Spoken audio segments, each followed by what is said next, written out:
Hey everybody, what's going on? Real quick, wanted to show you guys kind of what I'm working on during this entire coronavirus thing. Basically, tops of the shock towers, classic Mustang, they always get these rust spots, especially if it's more of a Midwestern car or anything. It's basically where these two pieces of metal go together. It looks like the previous owner, or somebody, put just a wonderful patch in here whenever they sold it to me, which obviously these started failing, and this is not a permanent fix. But that is normally what you get. That's just awesome. Okay. So what we're doing, this is kind of a couple part process, but we're just basically using normal sheet metal. So this gauge right here is about a 16 gauge, and then these wings are about a 20, 18 or 20 gauge. So I've got two different gauges of metal. Just measure the thickness on yours. I'm not sure exactly how much it is, but what we're going to do is we're going to cut out the infected area. So we'll cut out all good new metal and then the metal underneath, and then we'll do a two-step process to go ahead and get it to about this point here. You can kind of see where I've got my patch in. I'll also show you on this other side. I've actually already done it. Had the same holes over on the other side. And as you can see, once we get done with this, it looks great. So even up underneath, you can see extended all this metal out. Did some cleanup there as well. So not too big of a deal. Just kind of a pain. Got to take the fenders off, obviously, and you have to have a welder. But other than that, it's a pretty simple little patch job. So I'll go ahead and make some of these patches, show you guys how they go in.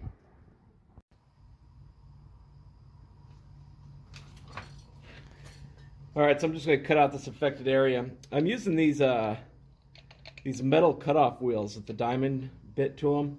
They take a little bit longer to cut through some things, but I feel like I get a little bit cleaner cut, and I'm not as worried about this thing flying apart and impaling me. So these things are pretty great, and they last a really long time. This is, I think, still, I got a 2-pack. This is the only second one I've used, and it's been like 6 months. So, all right, let's go ahead and cut out this affected area. We'll go ahead and start.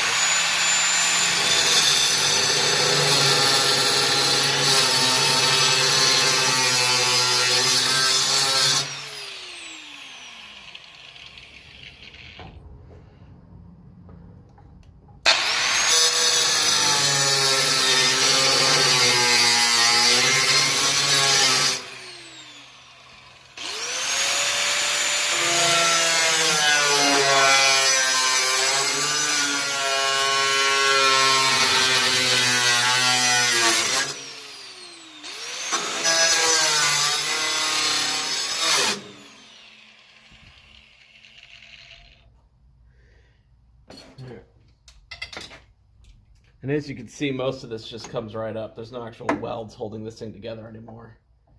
But take these pieces off. I usually just use like a pair of pliers like this. So you can just kind of roll it. You can usually sometimes break through some of those spot welds. Also, flathead screwdriver will help get some of these pieces off. So you can kind of get it on there and pry it up. Like so. Just grab it with the pliers.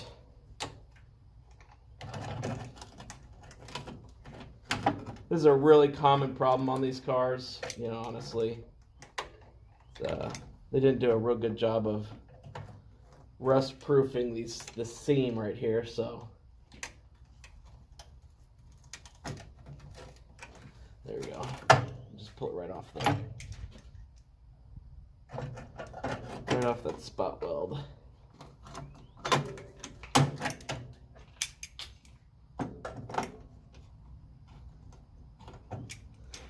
All right.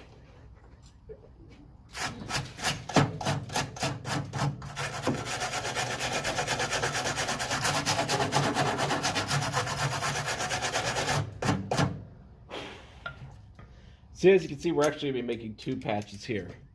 So this first one, this top sheet, that'll be that sort of lighter gauge material, and then the sheet underneath here. So what I'm going to do is I'm going to make another cut. I'm going to try and stay. It all looks like pretty good metal right there. Try and give myself a little bit of a lip. That way when I put my second piece on top, I can go ahead and get it. And we'll cut that out real quick.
There we go.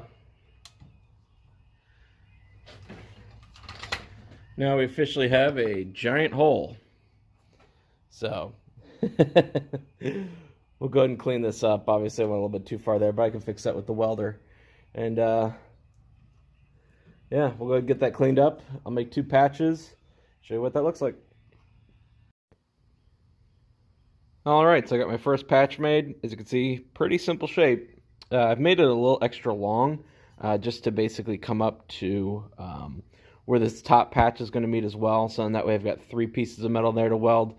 Just give me a little bit more area to kind of bond to and everything. So, but this will basically come in here like so and kind of fit in like that. So let me get this tacked in. I'll kind of show you what it looks like.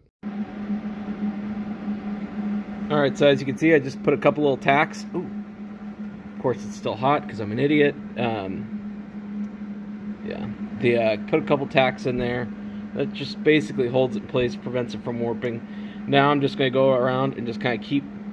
You guys have seen videos on how to do this. Basically, I'm not that great of a welder, so don't follow any of my advice or techniques or anything like that. But it's just a simple process of just going around and stitching this in. So I'll do that next.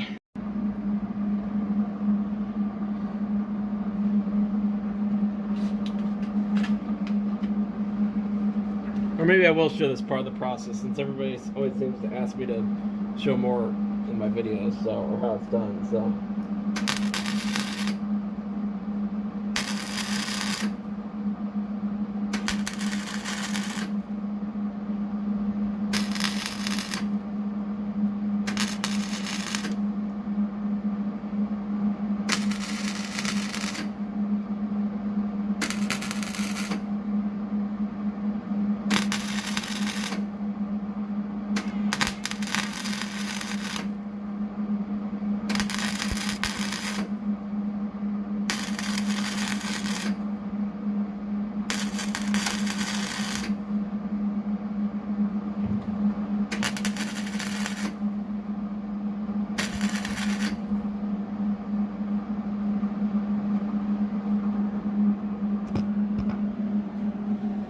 There's the next round, so just keep going around again and again until we kind of get that all done, and then we'll hit it with a flap wheel.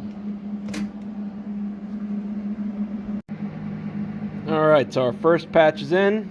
Made another one. This is the thinner stuff. This is actually thin enough you can cut it with shears. So that'll just kind of go like that right there. We'll get that all kind of stitched in. First things first though, the reason that these things always rust, make sure to put some weld through primer or some sort of thing in between these layers, so in that way they can not rust through again.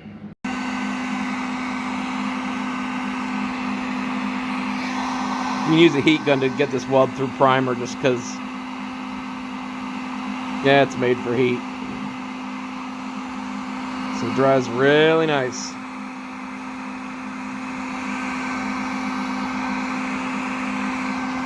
Alright. There we go. Now we just gotta paint the underside of this and put her in place. Alright, so we kind of got our piece of sheet metal here tacked into place. You can see it kind of lifts off a little bit. You'll notice I cut 9 holes in the top of it.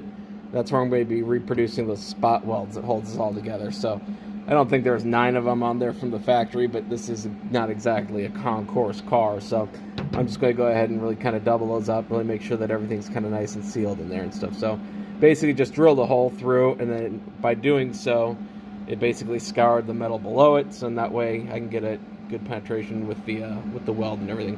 And I'll just keep going around and stitching this up. When I get done, it'll look like this, and the next shot will be it all painted up. Oh, actually, real quick, in order to make these pieces stick together, get a clamp like this. So I'll clamp this thing down, so in that way it's nice and tight together for when I weld it. And there we have the finished product. So paint is still drying, that's why it looks wet, obviously. So I just went ahead and used a sort of standard Rust-Oleum undercoat. That's what I kind of do the engine bays and these things with. I don't really do anything that's high gloss. I kind of want something that's going to last a little bit longer, especially wedged in between that and the fender. So got that all cleaned up though. So as you can see, the transition here looks really, really good. So it's a lot of sanding and stuff, but at the end of the day, you know, this car is good for another, I don't know, 60 years. So thanks for watching.